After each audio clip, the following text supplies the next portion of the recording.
1월 8일 저희들에게 주시는 하나님 말씀 예레미야애가 3장 55절로 66절까지 말씀입니다. 여호와여, 내가 심히 깊은 구덩이에서 주의 이름을 불렀나이다. 주께서 이미 나의 음성을 들으셨사오니 이제 나의 탄식과 부르짖음에 주의 규례를 가리지 마옵소서. 내가 주께 아뢰날에 주께서 내게 가까이 하여 이르시되 두려워하지 말라 하셨나이다. 주여, 주께서 내 심령의 원통함을 풀어주셨고 내 생명을 속량하셨나이다. 여호와여, 나의 억울함을 보셨사오니 나를 위하여 원통함을 풀어주옵소서. 그들이 내게 보복하며 나를 모해함을 주께서 다 보셨나이다. 여호와여, 그들이 나를 비방하며 나를 모해하는 모든 것, 곧 일어나 나를 치는 자들의 입술에서 나오는 것들과 종일 나를 모해하는 것들을 들으셨나이다. 그들이 앉으나 서나 나를 조롱하여 노래하는 것을 주목하여 보옵소서. 여호와여, 주께서 그들이 손이 행한 대로 그들에게 보응하사 그들에게 거만한 마음을 주시고 그들에게 저주를 내리소서. 주께서 진노로 그들을 뒤쫓으사 여호와의 하늘 아래에서 멸하소서. 아멘. 기도밖에 없습니다 라는 제목으로 오늘 아침 말씀 전합니다. 아무것도 하지 않는 것과 아무것도 할 수 없는 것은 큰 차이가 있습니다. 아무것도 하지 않는 것과 아무것도 할 수 없는 것. 아무것도 하지 않는 것은 의지가 그렇다라는 것을 의미하지만 아무것도 할 수 없다라는 것은 그런 환경이 되고 말았다는 것이 이런 차이가 있습니다. 주로 아무것도 할 수 없는 상황이란 어떤 상황일까요? 내 능력 밖의 일이 생기게 되면 나는 아무것도 할 수 없다라고 그렇게 여기게 됩니다. 그러나 하나님의 사람들은 아무것도 할 수 없는 가운데서도 무언가는 할 수 있어야 되는데요. 그것이 바로 기도입니다. 저와 여러분은 아무것도 할 수 없는 상황에서도 아무것도 하지 않는 것이 아니라 기도할 수 있어야 한다라는 것입니다. 사실 하나님의 사람들에게 기도밖에 할 수 없다는 말은 가장 신앙적인 말이고 가장 성경적인 말입니다. 나는 할 수 있는 것이 없지만 기도하면 하나님이 일하시기 때문에 기도밖에 할 수 없다라는 것을 매 순간 의식하고 또 인정할 수 있어야 되는데요. 오늘 본문 말씀이 바로 기도밖에 없다라는 것을 우리에게 잘 보여주고 있는 말씀입니다. 예레미야는 3장에서 하나님의 진노와 징계의 두려움에 대해 집중적으로 언급합니다. 그 징계가 얼마나 두려웠으면 눈물이 시내처럼 흐를 정도라라고 이렇게 가슴 아파합니다. 본문 49절 말씀을 한번 보시기 바랍니다. 내 눈에 흐르는 눈물이 그치지 아니하고 쉬지 아니하며, 이렇게 눈물이 그치지 않는 자신의 모습과 상황을 이야기하면서 예루살렘의 멸망이 얼마나 큰 고통과 심한 아픔으로 다가왔는지 이렇게 보여주고 있습니다. 그러나 예레미야는 그런 절망과 고통과 탄식이 자신의 인생의 최종 목적지가 아니었습니다. 가끔 우리가 시편 말씀을 통해서 다윗의 믿음을 볼 때에도 다윗도 역시 처음에는 대적자들의 공격과 원수들의 조롱 가운데에서 정말 힘들어합니다. 그러나 다윗은 그 시편을 마무리하고 그 시편을 결론 지을 때마다 하나같이 하나님을 찬양하고 하나님께 감사하는 것으로 매듭짓는 것을 볼 수 있었습니다. 예레미야 역시 하나님의 징계의 내용과 징계에 대한 두려움을 굉장히 구체적으로 언급하면서 슬퍼합니다. 비록 슬퍼하기는 했지만 그것이 예레미야의 인생의 결론은 절대 아니었습니다. 그렇다면 오늘 본문에 나타나고 있는 예레미야의 결론, 예레미야 인생의 종착지, 예레미야 인생의 목적지는 어디였을까요? 바로 기도였습니다. 하나님의 징계도 두렵고 그리고 그로 인한 슬픔도 크지만 예레미야는 그 두려움과 슬픔을 기도로 이겨내고 있었던 것입니다. 이것을 오늘 제목에 비추어 보게 되면 예레미야는 아무것도 할 수 없을 때 아무것도 하지 않은 것이 아니라 아무것도 할 수 없을 때 기도밖에 없다라는 것을 실천하고 있었던 것입니다. 그래서 절망적인 노래를 이어가다가 오늘 본문의 첫 시작인 55절 말씀에서 이렇게 고백합니다. 여호와여 내가 심히 깊은 구덩이에서 주의 이름을 불렀나이다. 아멘. 깊은 구덩이라고 하는 것은 현재 예레미야의 마음을 잘 보여주고 있는 비유적인 표현이 될 수도 있지만 또 실제 깊은 구덩이에 빠져 있는 예레미야의 상황을 표현하는 것일 수도 있습니다. 둘 중에 어느 것이 맞다라고 우리는 정확하게 알 수는 없어도 그래도 깊은 구덩이가 우리에게 주는 메시지는 아무것도 할 수 없는 상황이다라는 것입니다. 이처럼 예레미야는 아무것도 할 수 없는 중에 하나님의 이름을 부르며 기도했던 것입니다. 그렇습니다. 하나님의 사람들에게도 아무것도 할 수 없는 상황은 얼마든지 생길 수 있습니다. 그러나 아무것도 할 수 없을 때에도 하나님의 사람들은 할 수 있는 것이 있고 그것이 바로 기도입니다.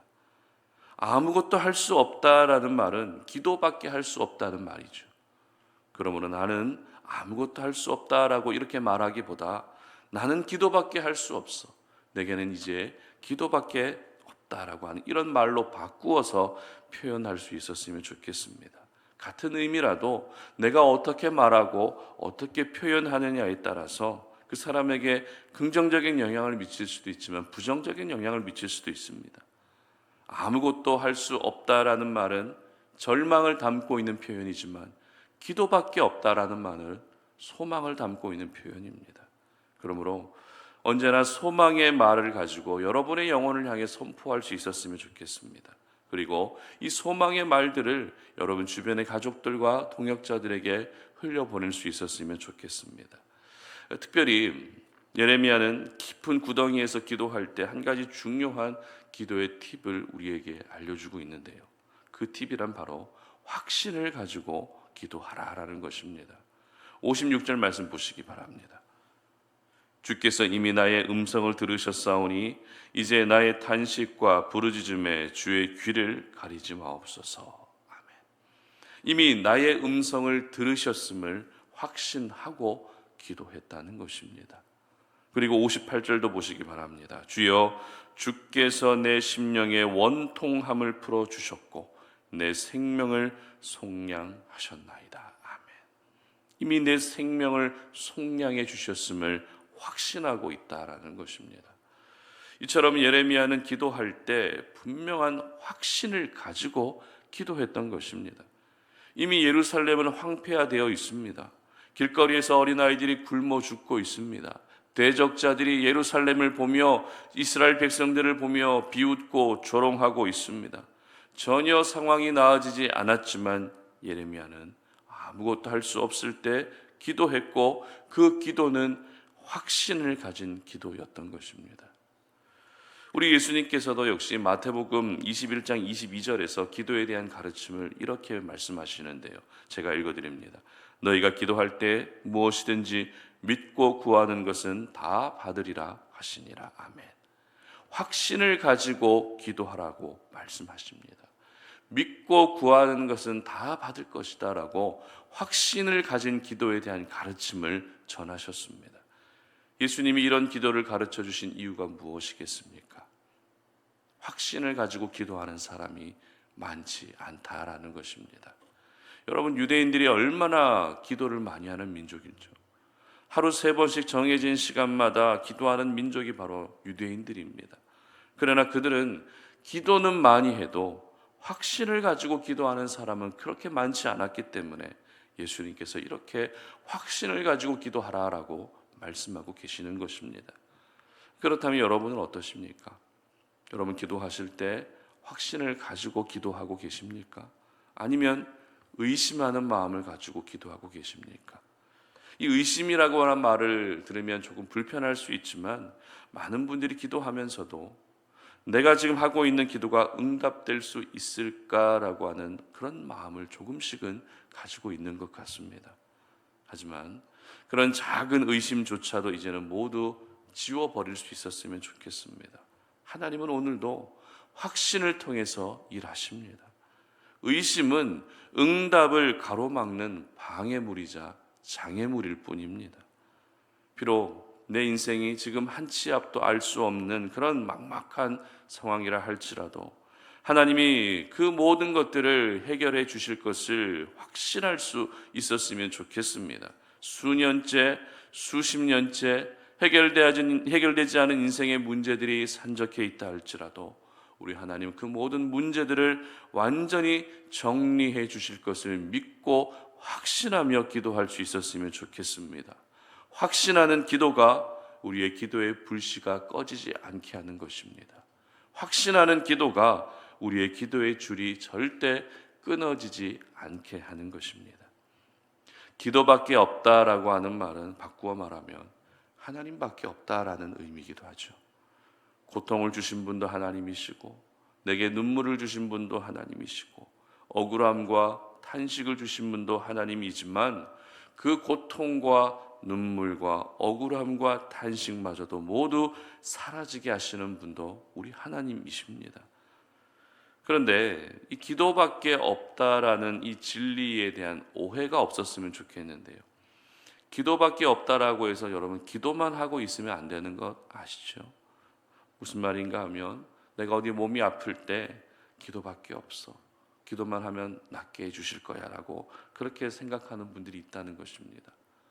중요한 시험이 있는데 나는 기도만 하면 하나님이 좋은 성적 주실 거야 하고 기도만 하면 안 된다라는 것입니다. 그런데 아쉽게도 한국교회 안에 아직도 이와 같은 생각을 하는 분들이 적지 않은 것 같습니다. 예레미야는 기도할 때 먼저 슬퍼하고 탄식하고 멸망의 아픔을 자신의 아픔으로 받아들였습니다. 그리고 기도했습니다. 마찬가지입니다. 기도밖에 없다라는 것은 적어도 자신의 자리에서 할 수 있는 최선을 다한 후에 그 결과를 하나님께 맡겨드리는 것입니다. 여기서 결과를 맡겨드리는 것이 바로 기도하는 것이죠. 그러므로 우리는 내가 할 수 있는 최선을 다하고 그리고 기도할 때 하나님이 그 기도를 통해 일하여 주시는 것입니다. 그러므로 사랑하는 우리 송탄노린의 모든 가족들은 아무것도 할 수 없을 때 아무것도 하지 않는 것이 아니라 기도할 수 있었으면 좋겠습니다. 확신을 가진 기도를 통해서 다시 일하시는 하나님의 능력을 경험할 수 있었으면 좋겠습니다. 2024년 여러분 기도밖에 없습니다. 기도가 깊은 구덩이에서 나를 건져주는 생명줄이 되는 것입니다. 바라기는 여러분 모두가 기도를 통해서 강력하게 일하시고 기도를 통해서 더 세밀하게 일하시는 하나님의 놀라운 손길을 경험하시는 여러분의 삶이 되시기를 주님의 이름으로 축복합니다. 함께 기도하겠습니다. 하나님 아버지 감사합니다. 오늘도 이 아침에 우리가 새벽 제단을 쌓습니다. 이 제단에 올라와 주님 앞에 기도하며 오늘도 우리의 삶을 하나님께 맡겨드립니다.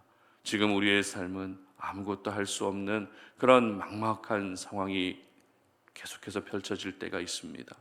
그러나 아무것도 할 수 없을 때 하나님의 사람은 기도할 수 있다라는 사실을 잊지 않게 하여 주시옵소서. 아무것도 할 수 없을 때 아무것도 하지 않는 것이 아니라 기도할 수 있는 저희들 되게 하여 주시옵소서. 그리고 그 기도마저도 확신에 찬 기도, 확신으로 넘쳐나는 기도가 되게 하셔서 오늘도 내가 올려드리는 그 기도를 통해서 일하시는 하나님의 놀라운 은혜들을 경험하는 저희들이 되게 하여 주시옵소서. 감사드리며 예수님의 이름으로 기도드립니다. 아멘.